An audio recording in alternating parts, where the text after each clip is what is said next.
Two security guards had him by the arms before he even finished his sentence. The pitch deck was still open on the screen behind him, his daughter's drawing tucked into the corner of the title slide the way it always was. A small blue house with a crooked chimney, and Marcus Webb did not fight the hands pulling him toward the door. He did not raise his voice. He looked once at the woman behind the glass desk, the one dabbing at the corner of her eye, because she was laughing too hard to stop, and he said 4 words that nobody in that room thought would matter. "You'll want this back." Then he was in the hallway, then the elevator, then the parking garage, holding a hard drive that had just been declared worthless by the most powerful venture capitalist in the city. 90 minutes later, her phone would not stop ringing. If you have ever been laughed out of a room by someone who mistook their title for wisdom, if you have ever been dismissed by a person who never once bothered to check whether they were wrong, stay with this one until the end, because what happened between that parking garage and sunrise the next day is the kind of reckoning that doesn't come from shouting. It comes from paperwork, it comes from patience, and it comes, eventually, for everyone who laughs too soon.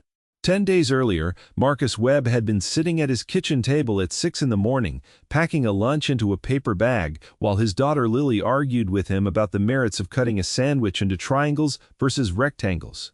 "Triangles taste better," she informed him, with the total confidence of a 7-year-old who had never been wrong about anything in her life. He cut the sandwich into triangles. It was not a hill worth dying on, and he had learned in the 4 years since his wife passed that most hills weren't. He picked the ones that mattered and let the rest go, and that philosophy had served him well enough. Raising a daughter alone while running a small structural engineering consultancy out of a converted garage 2 blocks from their house. The consultancy was called Web Analysis. It had 4 employees, including him, and a reputation among the people who actually understood what the work involved for being unshakable. Marcus didn't do flash, he did numbers. Load calculations, material fatigue models, failure point projections, the unglamorous mathematics that stood between a building and a headline. For 15 years, he had been the person other engineers called when they were quietly, privately worried that something wasn't right and needed someone who wouldn't just tell them what they wanted to hear. That reputation was why Callum Reyes had called him. Callum ran a small design-build firm that had just landed the contract of its life, a mixed-use residential tower. For Fenwick Capital, 60 stories of glass and steel that would anchor a redeveloped stretch of the waterfront. It was the kind of project that made careers, and Callum, who had worked with Marcus twice before, wanted someone he trusted running an independent stress analysis on the tower's core design before the concrete started pouring. Fenwick Capital was run by a woman named Isla Fenwick, who had inherited the company from her father 8 years earlier and had spent every day since trying to prove she didn't need him to have gotten there. She was smart. She was also, Marcus would learn, deeply insulated from the actual construction side of her own company, surrounded by people who had figured out that telling her good news was safer than telling her true news. One of those people was named Derek Voss. Derek was the vice president of development at Fenwick Capital, a man who had risen through the company on the strength of his ability to close deals and take credit, and who viewed the actual engineering of the buildings he greenlit as an inconvenient formality that other people handled so he didn't have to think about it. He had pushed the waterfront tower through in record time. He had promised Isla an 18-month build schedule that was, by any honest measure, aggressive to the point of recklessness. And he had personally selected the firm doing the primary structural design, a firm called Corvain Structural, whose owner happened to be a close friend of his from business school. Marcus didn't know any of that yet when he sat down in Callum's office and opened the design files for the first time. He worked the way he always worked, slowly, completely. He did not skim. For 3 days he went through Corvain's structural drawings line by line, cross-referencing load paths, checking rebar specifications against the seismic requirements for the zone, running his own independent models rather than trusting the summary reports Corvain had submitted. It was tedious work. It was the kind of work most people would have been happy to wave through after a cursory glance, because the drawings looked professional, the calculations looked plausible, and the firm behind them had a good reputation. But on the 4th day, Marcus found the discrepancy. It was in the transfer beams.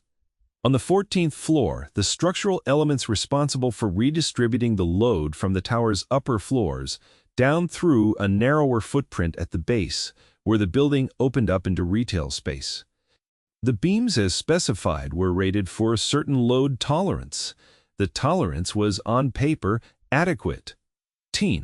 But when Marcus ran the numbers against the actual projected occupancy loads for the residential floors above, factoring in furniture, water systems, and a reasonable safety margin for future renovations, the beams came up short.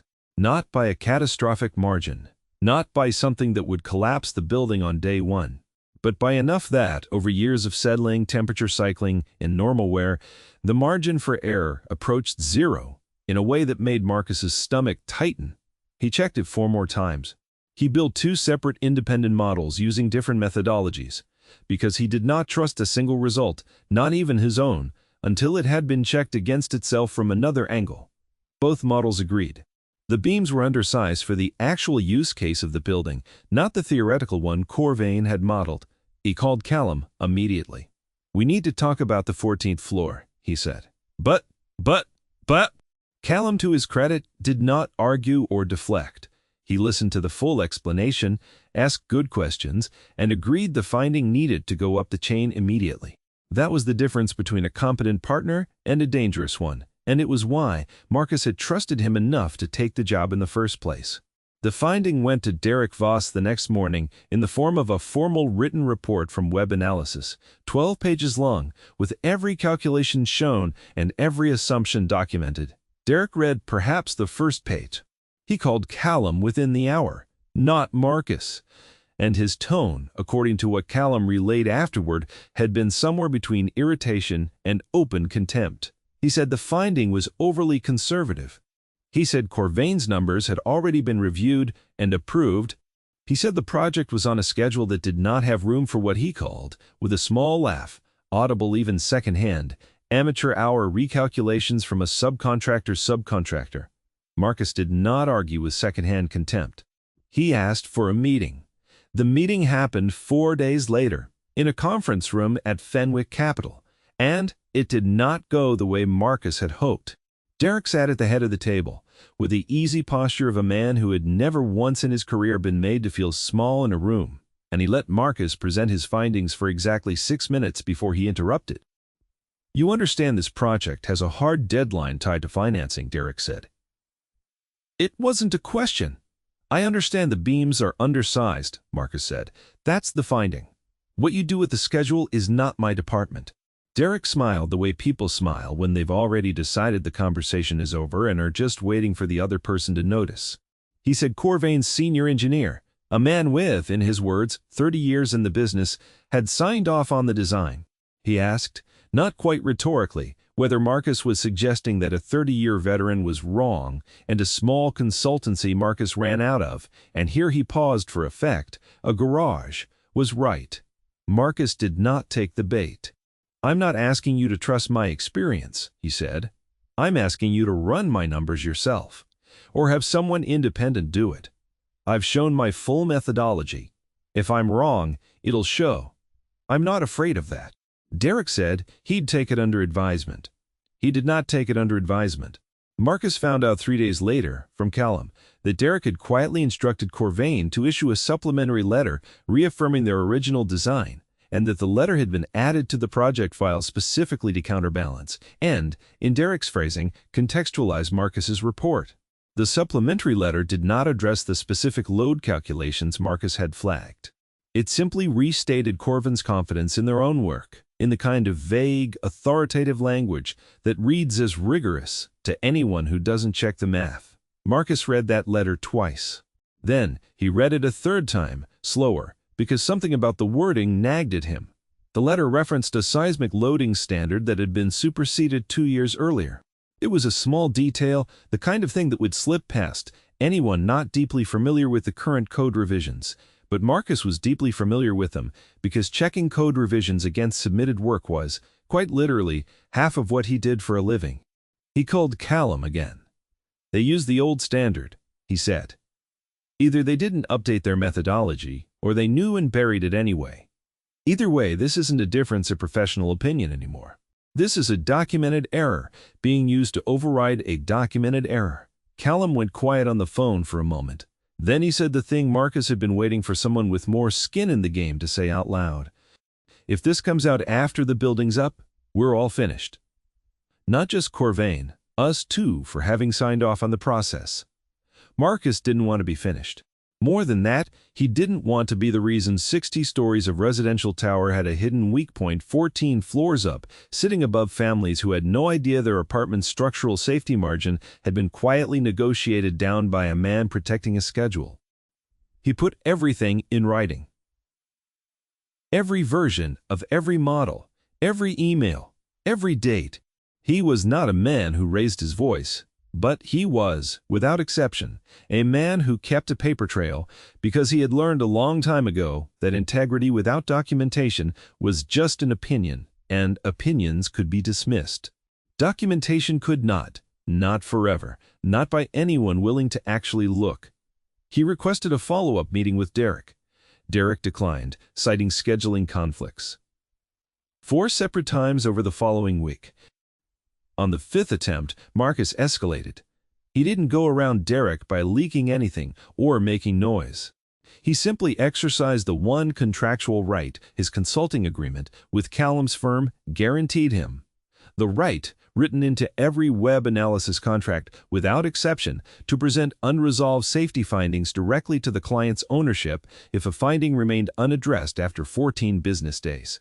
It was a clause Marcus insisted on in every contract he signed, precisely for situations like this one, and it was a clause most clients never read closely enough to object to until they needed it to not exist. Derek, when informed the clause was being invoked, did not respond by scheduling a meeting. He responded by getting Isla Fenwick to agree to sit in on what he framed to her as a routine check-in. A courtesy meeting with a difficult subcontractor who was in his description delivered to her the night before, becoming a liability overstating a minor technical concern for the purpose of extracting a larger consulting fee, and starting to resemble the kind of vendor who causes problems rather than solves them. Isla Fenwick had 8 years of instinct, telling her that Derek Voss was, whatever his flaws, extremely good at keeping projects moving. And she had a boardroom full of investors who cared about the 18-month timeline, a great deal more than they cared about a beam calculation. They wouldn't understand if it was explained to them twice. She walked into that meeting already 3/4 convinced of the story she'd been told. She did not walk in planning to have anyone thrown out by security. That part Derek arranged on the spot in real time, the moment Marcus refused to simply agree that his findings were overstated and sign a document acknowledging as much, a document Derek had prepared in advance and slid across the table before Marcus had even finished his opening explanation. "I'm not signing that," Marcus said. "It's not accurate." Derek's expression didn't change, but something underneath it did.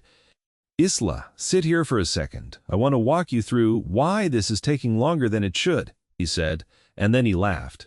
A short, performative laugh meant to signal to the room that what was happening was absurd, that the joke was on the man standing at the head of the table with a hard drive full of calculations nobody in the room had actually read.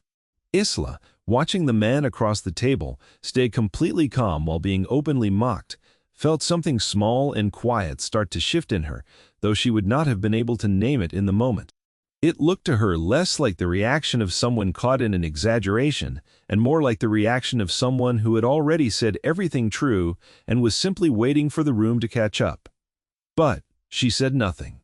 She let Derek run the meeting because that was what she'd always done, and Derek ran it the way he'd planned to from the start.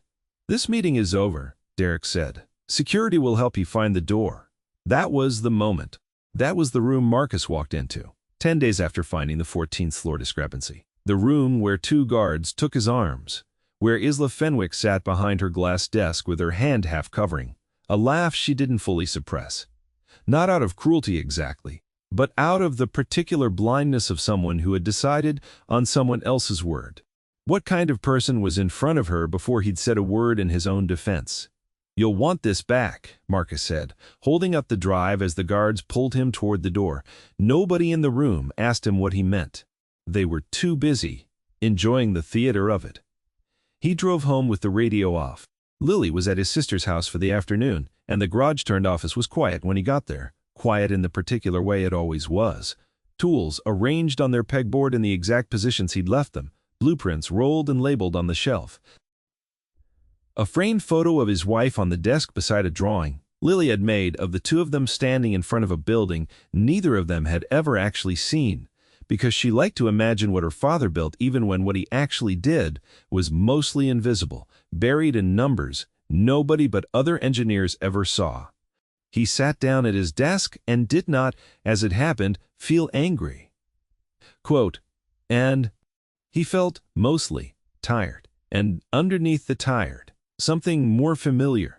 The specific, settled certainty of a man who has checked his work 5 times and knows, without needing anyone else's agreement, exactly where he stands. He opened his laptop and began writing an email. He did not send it to Derek Voss. He had learned over the course of 2 weeks that Derek was not a man who could be reasoned with, only a man who could be documented. So Marcus addressed the email to 3 people. Callum as the primary contractor who bore direct liability exposure. The state licensing board that governed structural engineering certifications. Because Corvain's supplementary letter referencing an outdated seismic standard constituted a documented professional violation that the board had both the authority and arguably the obligation to investigate, and, after a moment's hesitation, to the general counsel's office at Fenwick Capital, a name he found on the company's public filings. A woman he had never met and had no relationship with, but whose job, unlike Derek's, was specifically to care about liability rather than schedules. He attached everything, every model, every version, every email chain, including the ones where Derek had declined 4 meetings in a row. He attached the outdated seismic standard citation alongside the current one, side by side, so that the discrepancy required no engineering degree to see, just eyes, and the ability to compare 2 dates. He wrote 11 lines of explanation. He did not editorialize. He did not mention the meeting, the security guards, or Isla Fenwick's laugh. He simply stated the technical finding, the timeline of his attempts to resolve it through proper channels, and the fact that as of that afternoon, the finding remained formally unaddressed by the project's ownership. He hit send at 4:47 in the afternoon. At 6:14 his phone rang. It was Callum, and his voice had the particular strain of a man who had just spent an hour on the phone with his own lawyer. The general counsel's office called an emergency meeting. Callum said, "Tonight, Isla's on the call." Marcus asked if he needed to be on it. "You might want to be," Callum said, though something in the way he said it suggested he already suspected the meeting was going to happen with or without Marcus in the room, because it had stopped being about Marcus roughly the moment the general counsel opened the attachment and saw 2 seismic standards side by side, one current, one 2 years expired, both cited in the same official document as though they were interchangeable. Marcus was not invited onto that call, as it turned out, but he heard about it afterward, in fragments, first from Callum and later, once the dust settled, in more complete form from someone who had actually been in the room. The general counsel, a woman named Priyanka Adiyami, who had been with Fenwick Capital for 11 years and had a reputation for being difficult to rattle, opened the meeting by putting the 2 citations on the shared screen, without commentary. She let the room look at them for a long moment before she spoke. "Can someone explain to me why our structural consultant on a 60-story residential tower is citing a superseded seismic code in an official supplementary letter?" she asked. "And can someone explain why that letter was used to override an independent finding rather than being independently verified itself?" Derek, according to the account Marcus later received, tried the same tone that had worked in the earlier meeting. He called it a clerical oversight.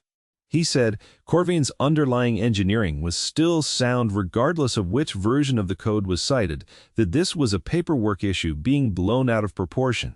Priyanka asked him flatly whether he had personally verified that claim or whether he was repeating something Corvain had told him. Derek did not have a good answer to that question, because the honest answer was that he had never run the numbers himself, had never intended to, and had built his entire defense of the project timeline on the assumption that nobody with the general counsel's authority would ever look closely enough to ask. Isla Fenwick, who had said almost nothing on the call up to that point, asked to see the original web analysis report in full.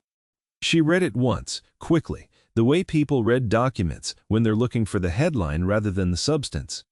Then she read it a second time, slower, actually working through the load calculations rather than skimming past them, because something about the clean, unemotional precision of Marcus's 12 pages was starting to unsettle her in a way Derek's confident dismissals had not.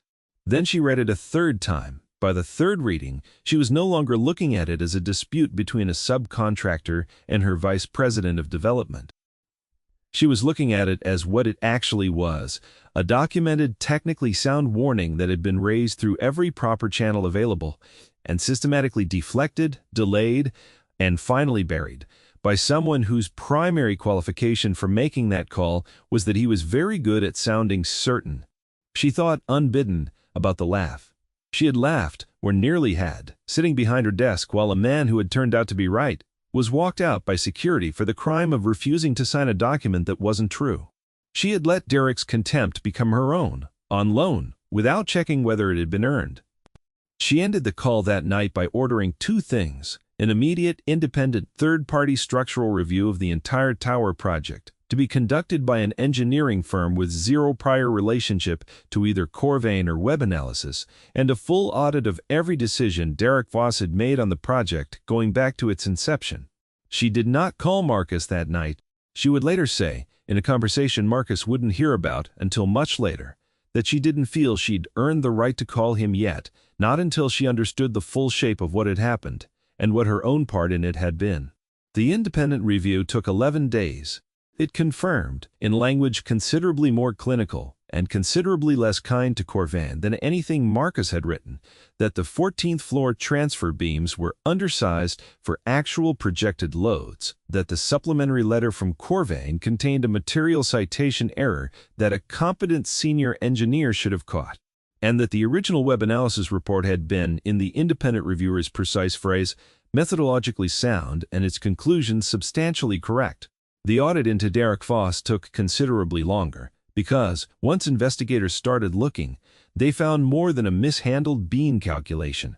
They found that Derek's business school friend at Corvain had, over the preceding 3 years, been awarded 4 separate Fenwick capital contracts, without competitive bidding, each time through a process that Derek had personally expedited, and that on at least 2 of those prior projects, minor structural concerns raised by other subcontractors had been similarly delayed, discredited, or quietly absorbed into supplementary paperwork rather than being independently resolved. None of the prior issues had been as severe as the transfer beam problem that, investigators concluded, was closer to luck than to competent oversight. They found a pattern, in other words, not an isolated lapse. A gatekeeper who had built a career on making problems disappear from view rather than making them go away, and who had, on this project, finally hit a problem that refused to disappear because the man who found it did not believe disappearing was an available option. Isla Fenwick called Marcus on the morning after the audit findings landed on her desk in full. He was at his kitchen table, cutting a sandwich into triangles, when the phone rang. He let it ring twice before answering. Not out of any strategy, just because Lily was mid-sentence about a field trip, and he'd learned that some things could wait 90 seconds and some couldn't. Mr. Webb, Ela said, "This is Isla Fenwick. I'd like to apologize to you in person, if you're willing, and I'd like to ask you something after that, if you're still willing, after the apology." Marcus said that was fine. He did not fill the silence with anything more than that. She came to the garage office 2 days later. Not the corporate headquarters, not a restaurant chosen to be seen in, but the actual converted garage, where web analysis operated, with its pegboard of tools and its rolled blueprints and its single-framed photograph on the desk. She had not asked to meet there. Marcus had simply told her that was where he worked, and if she wanted to talk business, that was where the business happened. She looked for a moment faintly out of place among the quiet order of the room, the way people who are used to glass towers sometimes look when they step into a space built entirely around function rather than impression. Then she sat down across from him and did not perform an apology so much as deliver one, plainly the way Marcus delivered his findings. "I let a man's confidence stand in for actual verification," she said. "I did that for 8 years without noticing. because it was easier and because he was good at his job in every way except the one that mattered most. You told the truth in the only language that should have counted, which was documentation, and I laughed instead of reading it. I'm sorry. I'd like to fix what I can fix, starting with making sure the record reflects what actually happened. Marcus asked what that meant. Specifically, it meant, she explained, that Derek Voss had already been terminated, effective immediately, and that Corvain Structural's contract had been formally severed, pending the state licensing board's review of the outdated seismic citation, review that Marcus's original complaint had already set in motion independently of anything Fenwick Capital did or didn't do. It meant the 14th-floor transfer beams were being redesigned from scratch, at Fenwick Capital's cost, by a new structural firm with no ties to the business school friendships that had gotten Corvain the job in the first place. It meant the 18-month timeline. Derek had promised his investors no longer existed, and Isla had already told the board it no longer existed, and had told them exactly why, in a meeting Marcus was not present for but that several board members later described as the most uncomfortable 90 minutes in the company's history.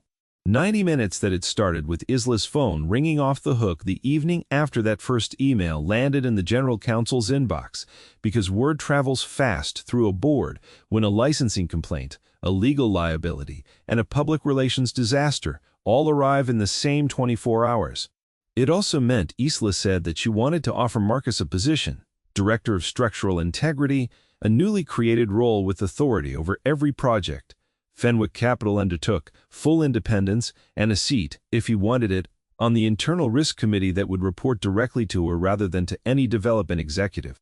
Marcus considered it for a moment, not out of hesitation about whether he was capable of the job, but because he was doing the same thing he always did with any proposal, checking it against what he actually valued before agreeing to anything. I'll take a version of it, he said. Not the version where I'm in your building 40 hours a week reporting through channels I don't control. I want to keep web analysis independent. You retain me as an outside auditor with standing authority to review any project, anytime, with findings that go directly to the board, not filtered through anyone in development. I pick my own hours, around my daughter's schedule. And the 14-day escalation clause stays in every contract I write, for you and for anyone else, because that clause is the only reason this didn't end with a building full of people living above a mistake nobody caught in time. Isla didn't negotiate the terms down. She agreed to all of them on the spot and later told her board, when she presented the arrangement formally, that it was the best money the company would spend that entire fiscal year because it purchased something Derek Voss's entire career had been built on, undermining a check on power that didn't answer to power. The board approved it without objection. Two members, both of whom had worked with Isla's father in the company's earlier years, told her privately afterward that it was the first decision she'd made that reminded them of him, not because it was cautious, but because it prioritized getting things right over getting things fast. Marcus went home that evening and told Lily, in the simplest terms he could manage, that his work had gotten a little bigger, but that nothing about their life at home was going to change, sandwiches included. Triangles, she said, not a question. Triangles, he agreed. 3 months later, web analysis had grown by 2 employees, both structural engineers. Marcus had personally vetted for the specific quality he valued most, the willingness to say a number was wrong, even when saying so was inconvenient. The garage office remained the garage office, though a small addition had been built onto the back of it for the new hires, because Marcus had no interest in moving the business somewhere that didn't let him walk Lily to school most mornings. Fenwick Capital's waterfront tower was back under construction, 11 weeks behind its original schedule, with redesigned transfer beams that had passed 3 separate rounds of independent verification, a fact Isla now insisted on for every major structural milestone on every project the company undertook, a policy that existed in the company's internal documentation under the formal name of the Web Protocol. Though Marcus had never asked for it to be called that and found the whole thing mildly embarrassing whenever anyone brought it up, Isla visited the garage office periodically, ostensibly to review project files, though the visits had a way of running longer than the files required. She had taken, without either of them quite naming it as a habit, to bringing coffee from a place near her office that Marcus had once mentioned. In passing, made a decent cup. They would sit at the same desk where she'd first apologized, going through numbers, and somewhere in the last 20 minutes of most of those visits, the conversation would drift away from load calculations into something quieter and less structured, the kind of conversation that wasn't about work anymore but hadn't yet been given another name. Lily liked her, in the unfussy way, children like adults who talked to them like people rather than props. She had on Isla's second visit shown her the entire folder of drawings she'd made of buildings her father supposedly built, buildings that existed nowhere except in a 7-year-old's imagination, and Isla had looked through every single one with the same careful attention she now gave to structural reports, which Marcus noticed, though something in him settled a little further each time it happened. Derek Voss's termination made the trade press eventually. Once the licensing board's findings against Corvain became public record, and the story that emerged bore almost no resemblance to the one he'd told in that conference room the day security walked Marcus out. The board suspended Corvain's senior engineer's license for 18 months.